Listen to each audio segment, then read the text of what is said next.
السلام عليكم ورحمة الله وبركاته. كسر دواتنا channelkeena asxaab maanta waxaan rabnaa ka hadalno sidee loo ogaadaa qofka meesha uu joogo Facebook friend saxaabta kula ah meesha ay joogaan ama meelaha u dhow yihiin hadii baadiyo joogaan iyo hadii magaal joogaanba.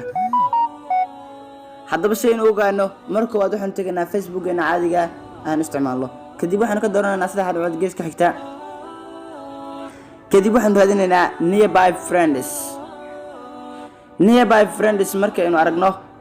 waa muhiim in aad location-ka furato haddii aadan location-ka uu ku furnayn ee kuma saarayo sidaan ay ku leeyahay turn on location haddii aynu ku laabano ila arag turn on location ayuu ku leeyahay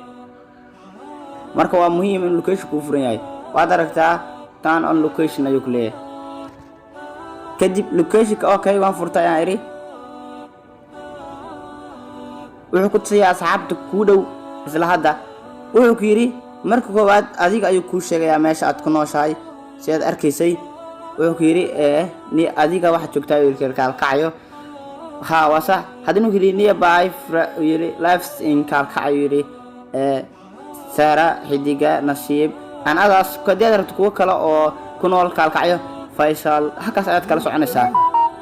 wuxuu ku sameeyaa asxaabta adeer ku jirta 1 kilomitir shaashan ama waxa xooga ka fog ambar dhan magaalo kala tuulo kala joogta sida wuxuu ku yiri Cabdisalaam Burhan wuxuu joogaa cadaado ayuu dhow ku yiri kuma soo dhin cadaado joogaa wuxuu ku yiri Maxamed Abdirasaaq Samir D Junior iyo Bintu Qaachi Garowe ayuu dhow yahay Muqdisho ayuu joogaa Bakar Aadan Baliil iyo Balqiiso Kuwin iyo Maryam Xasan hadaba haddii aad rabto qofka ama taqaanaa friendska aad goobi karin adaacad loo taay ama cayslay halkaas aad ku qori kartaa qofka magaciisa kadibna waad raadin kartaa si toos ah aad u raadin kartaa marka qofka magaciisa haddaba waxaan rabaa meesha uu joogo inuu iga daayo niya meesha uu joogo si toos u dhow yahay iga daayo meesha uu joogo si toos ah tago soolaan hadda waxaan raadinayaa qof ayaan soo qabanaynaa afwan fartaada ay gacantaada ku diisay gacantaada ku diisay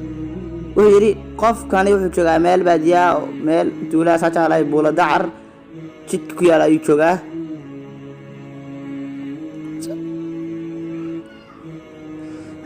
asxaabta waad aragtaa qof kasta magaalo uu joogo intani oo gati ku jirta geeska xigta waa kalkacaya wadad ku dhawaa sidoo soo sheegay kalkacayo dhahay intaan kale oo yiri waa Kenya sidoo ku cadeeyo ku yiri Kenya ayuu ku saaray waad aragtaa Kenya hadii aan ku dhufto waa ku sii dhufanaysaa dadku waa si kala baxayaan kala meel ay joogaan Soomaarkaysid waad aragtaa kala meel ay joogaan hadda waad ogaan kartaa saxaabtaada meel kale ay joogaan su'aalaha hadda kan markastaba gacantaada aad isticmaalaysaa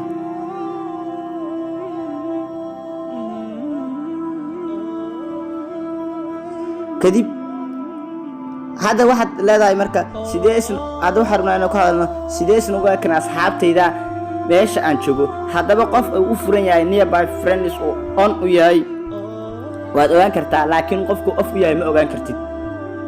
haddii aniga sidee aan oga dhigtaa off marka aan si aan li ogaan kaliya waxaad ku dhufan saddex dhibcood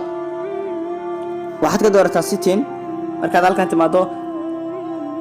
setting markaad ka doorato waxaad raacdaa nearby friends notifications off iska dheh kadib ka laabo hadda ma ogaan karo meesha aad joogtid qof kasta aad isku soo dayo